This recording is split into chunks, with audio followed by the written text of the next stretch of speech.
Hello my everyone, আসসালামু আলাইকুম। Welcome to my channel. কেমন আছো বন্ধুরা? আশা করছি ভালো আছো। আমিও তোমাদের ভালোবাসায় খুব ভালো আছি।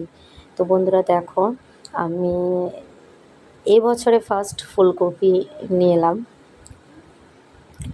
তো সেটাই আজকে রান্না করব, আলু দিয়ে রান্না করব।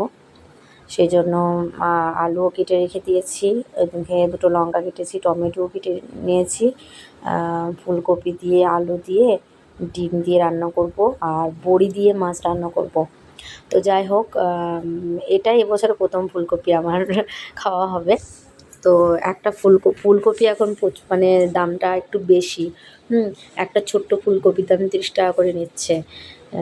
যাই হোক, আমি একা মানুষ, আমারও দুদিন মানে হয়ে যাবে। এটা আজকে অর্ধেক রান্না করেছি আর অর্ধেক রেখে দিয়েছি। তো ফুলকপিগুলো ভালো করে সুন্দর মতো করে লাল লাল করে ভেজে তুলে নিয়েছি। তারপরে ওই কড়াইয়ে মানে আলুটা ভেজে নেবো। ওইদিকে ভাতও বসিয়ে দিয়েছি। আলুটা ভেজে নেওয়ার পর এই কড়াইয়ে রান্না আমি করে নেবো আর কি। তো সমস্ত কিছু আর সব কিছু মানে রান্না করার ভিডিও আমি শেয়ার করতে পারিনি। এখন নতুন তো মানে অতটা মানে পেরে উঠি না।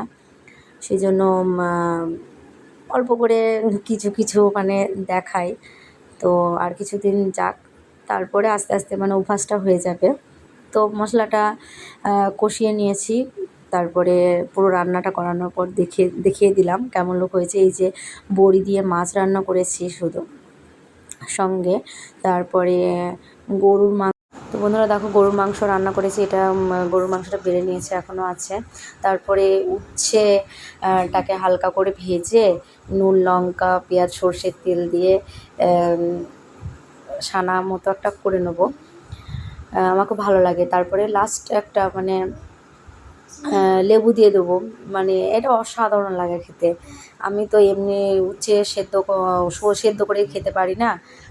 আমাকে এরকম করে উচ্ছেটাকে হালকা করে ফ্রাই করে নিয়ে নুন লঙ্কা দিয়ে